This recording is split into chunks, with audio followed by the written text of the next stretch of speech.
Bonjour à tous. Dans le cadre de renforcement de sciences de la vie et de la terre au niveau des lycées marocains, toujours, on continue donc notre renforcement avec les lois statistiques mendéliennes de la transmission des caractères héréditaires chez les diploïdes. Voilà. Aujourd'hui, c'est une introduction pour ce chapitre. Bon, vous savez que chaque être vivant, bien sûr, reçoit les caractères héréditaires à partir de ses parents. Voilà, donc, alors, c'est sur cette base que les chercheurs ont essayé de connaître les modalités de la transmission des caractères héréditaires, en plus de la détermination des lois gouvernant cette transmission. On cite le savant Mendel. C'est le fondateur d'ailleurs des lois statistiques de la transmission des caractères héréditaires. Alors, avant d'entamer ce chapitre, il faut avoir dans la tête les connaissances suivantes. Donc, ce cours, bien sûr, il est dirigé vers les élèves du deuxième bac, sciences de la vie, option sciences de la vie et de la terre, option PC et option sciences maths, ainsi que les sciences agronomiques. Alors, la première connaissance que vous devez savoir, c'est que chez les diploïdes, chaque gène est représenté par deux allèles. Pourquoi? Puisqu'ils ont des paires de chromosomes homologues dans leur karyotype. Donc, on a deux cas ici pour écrire le génotype. Voilà. Alors, le premier cas, c'est le génotype homozygote. Qu'est-ce que ça veut dire le génotype homozygote? Si les deux chromosomes homologues possèdent le même allèle.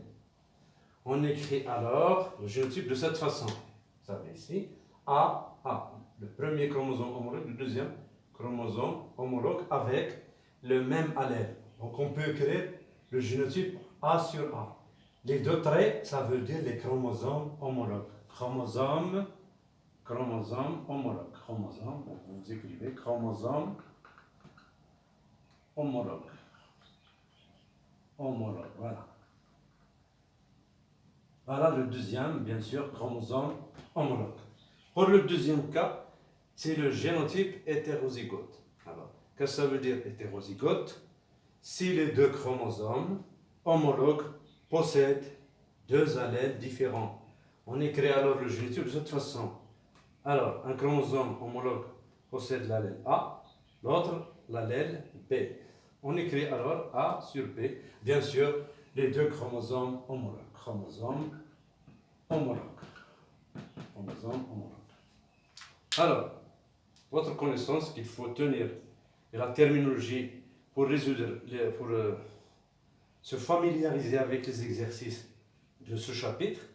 Alors, on dit qu'une race est pure ou de lignée pure s'il est homozygote, c'est-à-dire il a un génotype homozygote. Voilà, A sur A par exemple.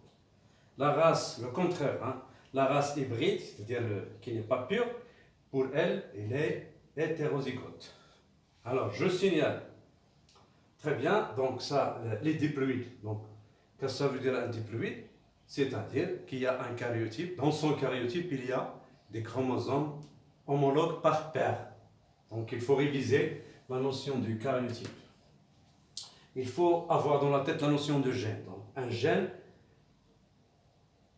c'est-à-dire en arabe le mot rita, c'est une partie de l'ADN qui gouverne un caractère héréditaire. Et la notion aussi d'allèle, les allèles, ce sont des formes des gènes. Les formes des gènes. Alors, donc, le génotype, c'est l'ensemble des gènes d'un individu. D'accord? Il y a aussi la notion de phénotype. Le phénotype, c'est le caractère observable. Il peut être observable, comme la couleur des yeux, par exemple, la taille. Et aussi, on peut citer des caractères qu'on détecte par des analyses médicales, par exemple, les groupes sanguins, par exemple.